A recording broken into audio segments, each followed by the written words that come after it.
Hello, my name is Seppi, and welcome back to Reentry. So, last time we started with the campaigns, and the campaign recommended us to go through the academy. So, let's learn a little bit about the Gemini spacecraft. Alright, lesson 1, pre-launch. Let's do this. This tutorial covers the final steps for preparing the Gemini spacecraft for launch. These steps include turning on internal power, setting up the computer, and the squibs, and the environmental control system. Alright, this sounds exactly like something we need to know, and I'm even more excited about the lesson on how to deorbit the spacecraft again, because last time, I know what the problem was. Probably that I haven't performed a retrograde burn, but I just was following the checklist. So I thought the checklist will include turn the spacecraft retrograde, or that the computer will automatically turn the spacecraft retrograde, or something like that. So yeah, I'm super excited about this. And let's find out what to do here. Alright, preparing cockpit stage. Welcome to Gemini, a capsule sitting on top of a 38-meter high Titan launch vehicle. In this lesson we will prepare the spacecraft so it's in a ready-to-launch configuration. Alright, sounds good. The spacecraft is far more advanced than Project Mercury and contains more systems, including a computer. Wow, we do have a computer. That's incredible. I will initially just explain the procedure, then I will highlight what you have to press. That's fantastic. Use F5 to F11 to try the different views. Use the arrow keys and page up-down to move the camera. Hold the scroll wheel. Alright, let's go to the commander's panel. Maybe, for now. You can reassign input from a settings menu. Alright, this is fabulous. The procedure you will learn is pre-launch procedure. Later you can use the pre-launch checklist for reference. Yeah, we know about that. Right now, the spacecraft is powered by umbilical power, but once we lift off, we need to ensure that we are running on all the electrical power we got. In short, the spaceship is dependent on 2 different electrical power systems. First, we have silver zinc batteries connected in series to the capsule itself. The other is a fuel cell located in the adapter section, generating power from hydrogen and oxygen. Alright, during launch, for redundancy, we want to ensure that all of the systems are in operation. This is done by setting all main battery switches on and the fuel cell switches on. Okay, set main battery switch on up position. Yes, alright, now comes, how do I do this again? I think I need to, yes. Let's, okay, roger. Okay, so we need to go through all the main batteries, I guess. Alright. Spacecraft has 2 fuel cells, each with 3 stacks producing power. Our primary power source, yes, I know that. Set fuel cell 1, okay, I guess we need to go over to the pilot's seat. No, pilot's panel. That's better. Ooh dear. Let's switch this on. Alright, we get some readings here. Alright, let's go through all the switches. Nice. Power the fuel cell section 1. Alright, power. Ooh, we got some more readings. And the second. Yes, alright, nice. The main DC burst is now powered by both systems. As in Project Mercury, the pyrotechnics are dependent on another isolated power system, a common control bus. This system is powered by 3 silver zinc squib batteries and should stay on for the duration of the entire mission. These are turned on by setting the 3 squib battery switches on to on position. Alright, I think this was somewhere around here. Alright, 1 and on. And on. Alright. The common control bus is now powered. The pyrotechnics are used to create controlled explosions to separate redundant rocket parts and to jettison components from it. Fabulous. For security reasons, this system needs to be armed as well. To do this, set boost insert to arm. This arms all the scripts needed during the launch. Alright. How, where, toggle hatch. We can toggle the hatch. Do we have already?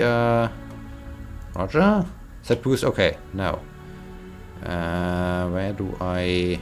Ah. Okay. Let's go back to commander panel. All right. Let's armor it.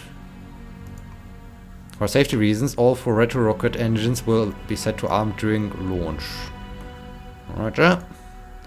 As to, in case of emergency, set retro script to arm. Alright.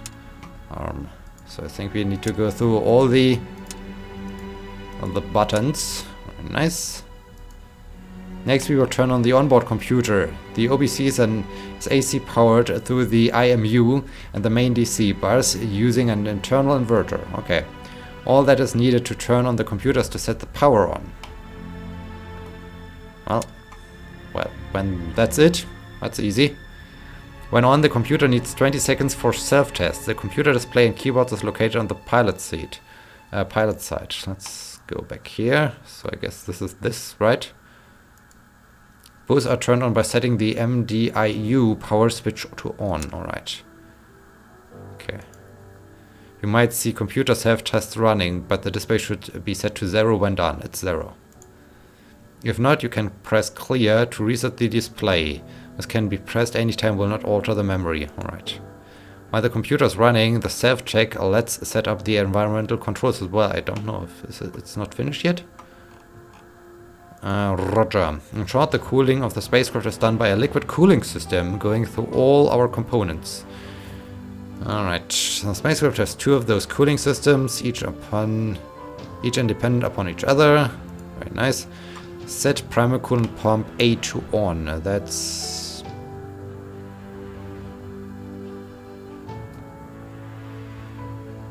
Yes. Ah, there. Right, commander panel. So let's on. I think on here. Alright. Secondary pump and secondary pump. Also set suit fan to the down 1 and 2 position to turn on both fans during launch. Suit fan down. Pay attention to the cabin temperature. The coolant pumps and fans usually be on until adapter separation. Alright. The computer needs to be turned on in the pre-launch mode, but now that it's on, set it to the Ascent mode. Okay. How do I... Alright, roger. Computer mode 1. Aha, here. Right, so what is computer mode? Ascent. Alright, so that. Earth will load and ready the Ascent module and is automatically started during launch. Cool. If the comp light is green, the computer is working. What is the comp light? If the MALF light is amber, a reset is required. Okay. Do you also show me what the lights are? Where the lights are? Comp and MALF. Okay. But it's not green. Do not press this, but if the comp light is not illuminated green during launch, start it manually by using the start button. So I guess I need to press the start button now. All that is left now is to let mission control know you are ready using the radio command menu.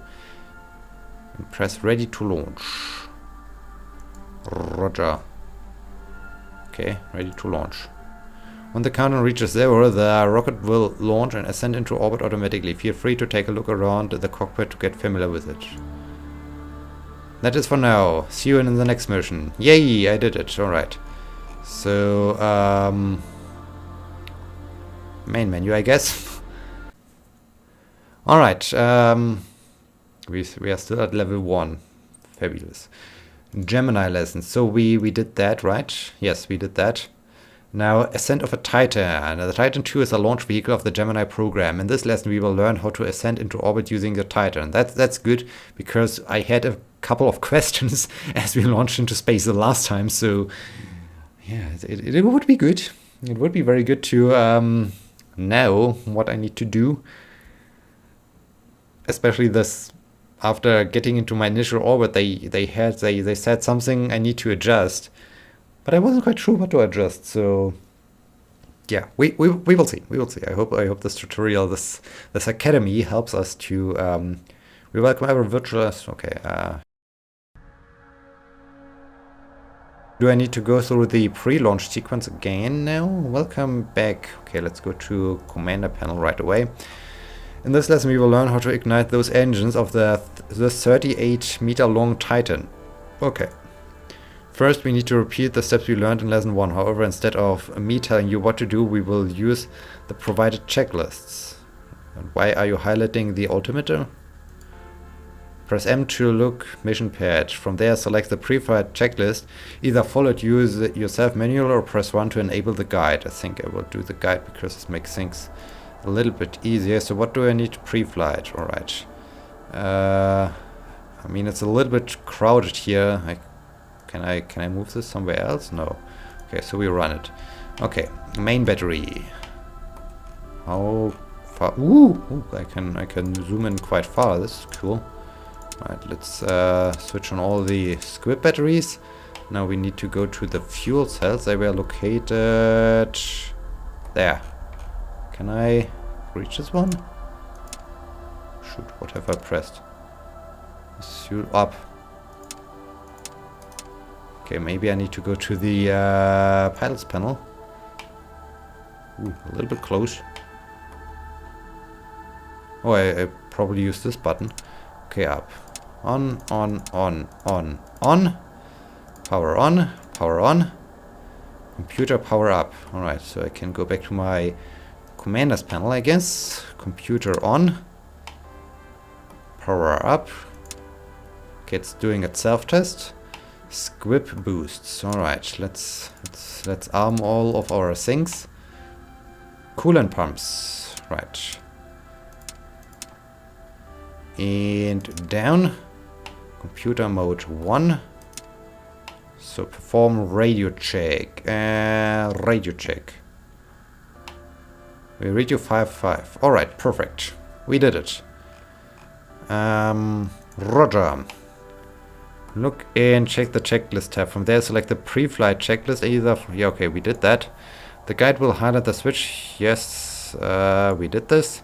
Remember to also modify when you're ready. Yes, we are ready. Roger. Then use timescale to scale the time to launch. It will automatically stop in time. Was it here? Yeah, okay, those buttons to press. Okay. Roger. 10, 9, 8, 7, 6, 5, 4, 3, 2, 1. Ignition. Lift off. Okay. Liftoff for Capsule 1. During launch, it is important to pay attention to your instruments. You should develop a vision circle going through the vital information in turn. Alright. During the first 100,000 feet, start with the altimeter. This should be climbing steadily. It's climbing. Next, keep an eye on the fuel and oxygenator indicator for the current stage. The fuel level indicates the time left to the third stage. And where is it? Cryo prop. Is this? Oxidizer and I don't know where is those. Oh, here they are. Okay. Then ensure the G-force are within limits. It is normal that you can reach up to 6G range. G-force. Where do we have G-force? G-force? Is this G-force? Not quite sure. The altitude indicator or flight director altitude indicator can be used to see direction. Start going up at 90 degrees but then level with the horizon. So I guess they mean this one here. The voltmeter is there to aid you in knowing your electrical systems operating normally. If you have low voltage, something is wrong. Where's volt? Ah, is this volt? It's so shaky.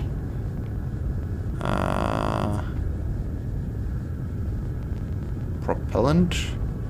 So this is engine. G-force, I guess, but where's volt? I don't know where volt is. Where the voltmeter is, but good. Roger. Cabin suit temperature is also important to know. If our system is the right temperature, if this gets too high or too low, you need to fix it. Sure, but where is it indicated? Here? Temperature. Ah, suit. Oh, one suit is quite hot, I would say. Alright.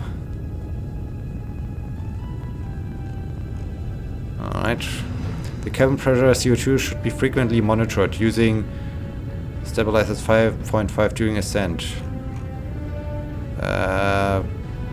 Okay, yeah, looks good, I would say. The Titan has 2 stages with an adapter in between. Roger.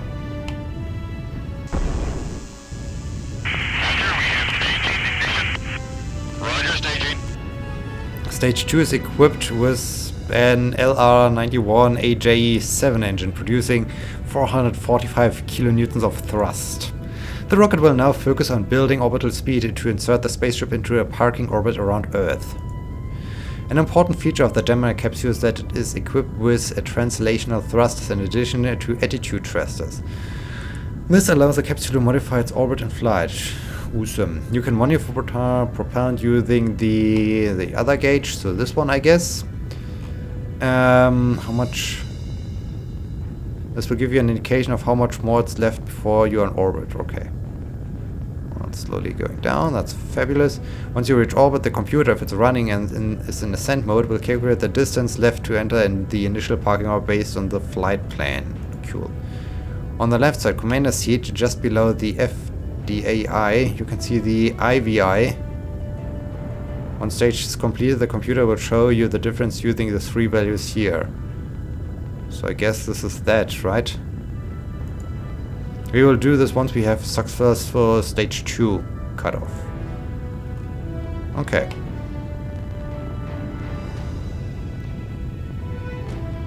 So I guess everything is good. I hope so.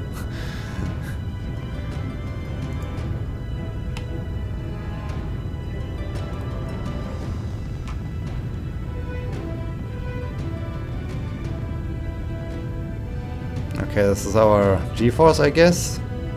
Backpack. Descent rate. I guess this is time. Propellant. So, cryo. Propellant. Secondary temperature. The other suit is maybe because there is no second suit or so. So no, this is different. Oh, cabin and suit. Ah, I see, I see. Cabin and suit, alright. Now this makes sense. Alright.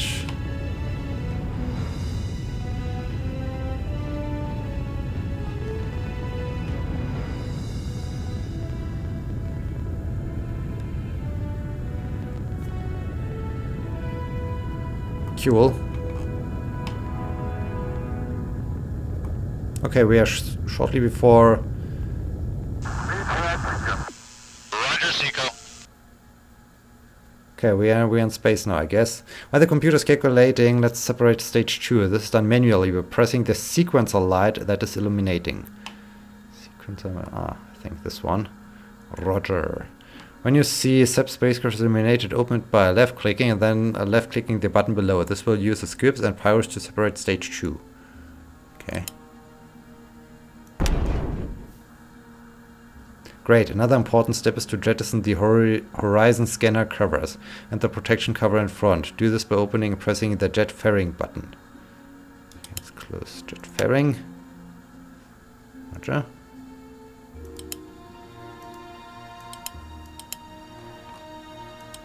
Yes. Aha. Good. The horizon scanners will now prepare for scanning and start detecting Earth. This usually takes up to 2 minutes and the platform will snap into a new orientation at this point. Okay. Now let's go back to the IVIs again. The IVIs are controlled using the computer and is used frequently throughout the mission. Okay. It shows you how much you need to modify your speed to enter the correct planned orbit. To modify your orbit, you need to use a system called the OMAS. We will get back to the OAMS and the RCS system in the orbital navigation lesson, but for now just follow my instructions. Roger. You need to enable the OAM system to fire the thrusters. This is done by with two switches. First, open the propulsion valves so the system receives propellant using motor valves. Okay, let's just do this. Right. Then enable power to the system using power room set to on. Alright, let's do this. Let's enable. It is very important that you always disable the OMS directly after use to reduce the possibility to bump into the translational joystick. Okay. Now you can use this translational stick to 0. The IVIs use U and O to translate forward, and J and L for left and right, and I and K for up and down. So, I guess L?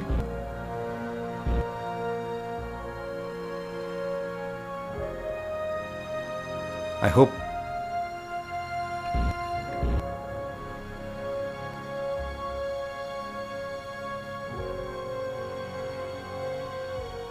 Forward. What do I need to do now? I'm confused here.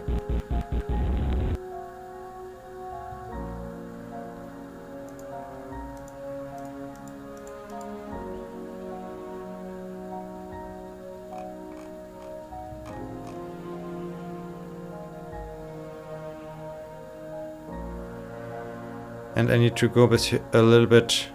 Oh, U. Trans forward and... Huh? Do I need to... I press those buttons but nothing happens. Okay.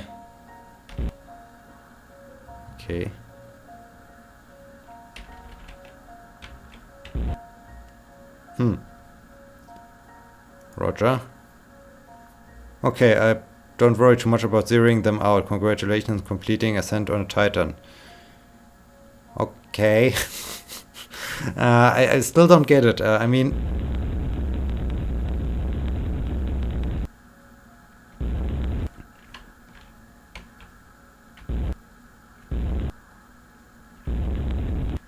Okay, N. Why N? I'm pressing N on the keyboard. Okay. So, and what other buttons? Notes, mission, briefing. Can I transcript, notes, whatever. Okay, it's not M. Okay, I need to press L. So for some reason the controls are a little bit mixed up, so it does not match what they're writing down there. I see. No, I don't want to continue. I want to end session. Phew, alright, cool. Electricity. So we did that. Electricity is one of the most important systems to understand well. Without power, most of the systems on board will not function and immediate abort needs to be taken. In this lesson we will learn how to operate the Gemini electrical power system. Cool, let's do this. Alright, for some reason the buttons are mixed up. So maybe I need to figure out what buttons exactly I have to press to zero out the IVIs. I mean, it makes sense, but when the buttons they provide me are not the buttons that actually work, then yeah, problematic, very problematic.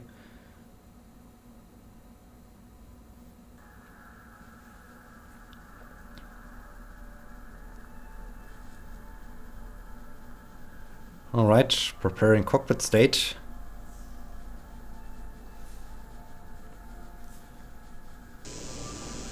Good morning. Loud. Roger, staging. Today we will take a closer look at the component that power the Gemini capsule. That's good. Okay, this one is good. The capsule is powered by two systems. The primary is fuel cells and batteries. Yes, we know this already. The fuel cell is using the reactant supply system that supplies, okay. The ionization of these substances produces electricity and water. The amount of reactant is consumed directly related to the power load of the fuel cells. Alright. The two fuel cells is capable of running the spaceship alone, but since they are located in the adapter, it will separate before a retrograde burn. From the retrograde burn to re-entry, the batteries will be used. The power sources can be configured using switches in the right panel in front of the co-pilot. There are two fuel cells installed. These are named fuel cell section 1 and 2. Each of them have 3 power stacks A, B and C. You can turn each stack inside each fuel cell on and off in case of a malfunction. However, these are typically on throughout the flight. Using the fuel stack gauges 1A to 2C, you can immediately see the load on each stack. So, yes, we can see this over there. Very nice. Roger. Using the voltmeter, you can see the volts of each stack, as well as if it's low on one of the stacks, you should shut it down in danger of fire or explosion. Alright. You can use the DC voltmeter selector knob to select what stack to monitor. Turn it to 1B now. Alright, so I guess I need to do this. The voltmeter will now display the state of this stack. It is important to include checking these as parts of your monitoring routine. Roger. As mentioned earlier, fuel cells are consuming cryogenic reactant. You can use the cryo gauge to monitor there. We don't have much. Or is this? Can be found in the middle section, but it's empty. It is off, by default, so turn the cryo selector knob below to H2 to see the state of hydrogen cryo supply. Aha! We do have stuff. The cryogenic system as a whole is involved and deep topic. Please refer to the Gemini flight manual for more details. We do have a Gemini flight manual? Was it shipped to me? The other power sources are batteries. Therefore, batteries installed in the capsule you can turn on and off like we learned in lesson 1, indeed. Both these power sources are powered to the main DC bus, where most of the electrical components in the spaceship is connected to. It is normal to have both power sources connected to the main DC bus during launch and ascent. When inserted into an orbit, the batteries are usually turned off, leaving both fuel cells on. Another electrical... Why are the batteries? Okay, they're off. Another electrical power source exists. This is an isolated system that provides power to the prior technical system used for separation jettisons. These systems are powered by 3 silver zinc batteries named squib batteries. These are connected to a common bus controller. These are usually on for the entire mission. I think those are these, yes. Right. There are a few switches used to arm the squibs, like boost and surge squibs that we turned on before launch. These are needed for the state separation, and others landing squibs. Landing squibs are used for re-entry, and the retro squibs are used for... Yes. It is important to disarm the squibs that are not in use at all the time to prevent accidents. That sounds reasonable. Where are the squibs? Are they here? Boost, retro. Oh yes, here. Retro squibs. Okay, they are all safe. Each battery has a test switch. These can be used to test the batteries. Using the diesel, you can now set it to BT battery test. Yes, I can. Can I?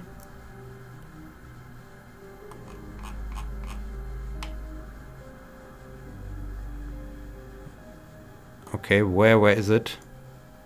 I'm BT mode. Do I need to... Pilot's panel?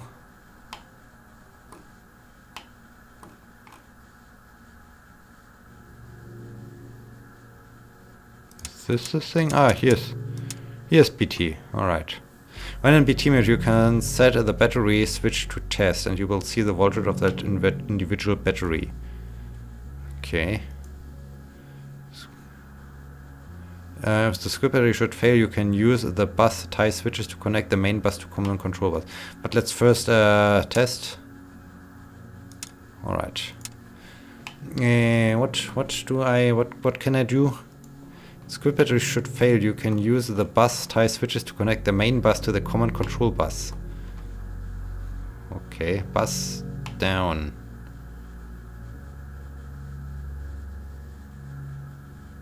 I need to put something down. Okay. But where is it, Roger? It is easy to forget that batteries need to turn on again before the adapter separation. A battery power telelight on the center panel will illuminate to remind you of this. This is good. But I'm still lacking the one thing I should use. Okay, that is enough. Please refer for the manual for more details. But what manual? I don't have a manual. Is a manual in the game folder or so? Yoo, we won. We won. All right. This was a lot of information. This was a lot of information indeed. I would say we see us again next time for some more Gemini 2, for some more Gemini lessons. Should be fun. Should be fun indeed. I hope you enjoyed this episode and I hope you will be joining me next time. Until then, my name is Abby. See you!